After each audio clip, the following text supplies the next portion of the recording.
My generation is not a revolution. It was a restoration of normalcy, where popular sources were brought back into the normal situation of classical sources, and classical music that I was writing, music that Glass was writing, music that Terry Riley was interesting to the pop musicians. I mean, when I was a music student, late 1950s, early 1960s, you had to write 12-tone or serial music, or you were laughed at. And if you think I'm exaggerating, think of the titan of the age, Igor Stravinsky. Even he felt obliged to do this. But he did it particularly with an eye out to Webern, because Schoenberg was dead at that point. And I too would say that I have a great deal more respect and regard for Webern than I do for Schoenberg, because Schoenberg didn't understand he was writing contrapuntal music. You think he was writing romantic music with 12-tone notes. Webern understood, no, this is a contrapuntal technique. Anyway, so Stravinsky also felt he had to do this, but he did this his own way, and he created great masterpieces, Agon, Canticum Sacrum, Requiem Canticles, etc. But that political power that you must write this way was very powerful in the academic world and throughout the musical world. I'd say that my generation brought that to an end. Stockhausen and that generation are the end of what begins with Schubert, Schumann, Brahms, Wagner, Mahler, and then finally into Schoenberg and Berg and Webern and Stockhausen, and then kaput.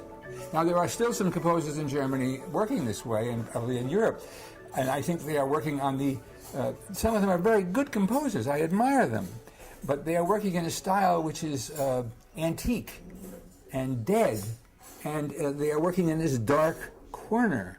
They are making great works. I respect them. But I don't think anybody will ever want to listen to them very often.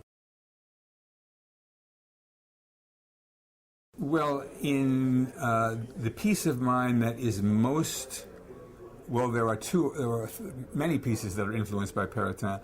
The most obvious one is a piece called Proverb, which is actually an homage to Perotin. The other piece, which is very, very indebted to Perotin, is Four Organs from 1970, which is only about augmentation, taking a short chord and making it long.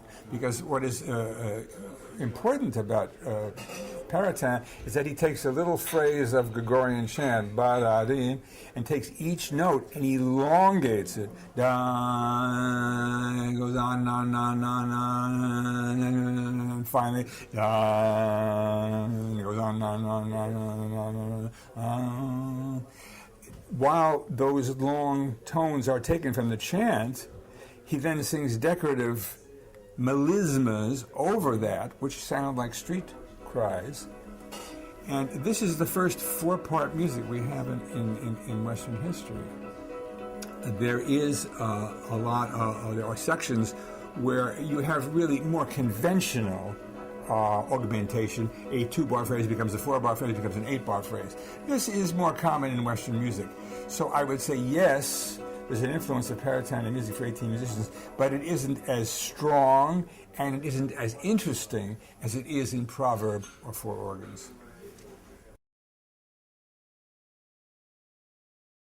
First of all, I don't write for the orchestra anymore. I stopped writing for the orchestra in 1987.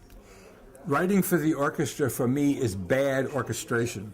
My music is more Baroque than Romantic, as you can tell, and it needs smaller forces to be clear, just the way any Baroque music, if you play it with a symphony orchestra, it's okay, but it's not really the way it should be. Now, the Fifth Symphony of Beethoven is one of the great masterpieces ever written, and for me, what is interesting about the piece is that this little motive, da-da-da-da, is found not only at the opening and throughout the first movement, but you even find it at the end of the third movement in the timpani. He unifies this huge piece with this one little motive. This is what they call in journalism a kind of minimal technique, to take a tiny little motive and make an entire piece spin out of this motive. The only new piece on the program is Double Sextet, which won the Pulitzer Prize in America in 2007, and it's one of my best pieces.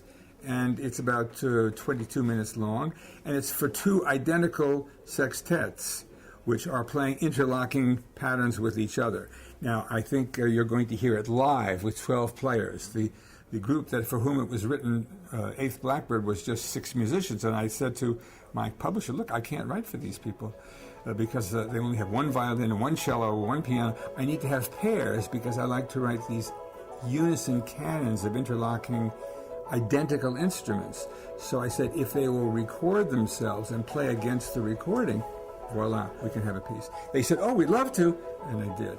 But even they, this group, Eighth Blackbird, decided if they could find student groups that were the same instrumentation, they would play it live with 12 players. And you will hear the Ensemble Moderne play it with 12 players with Bradley Lubden conducting. And I hope everyone will enjoy it.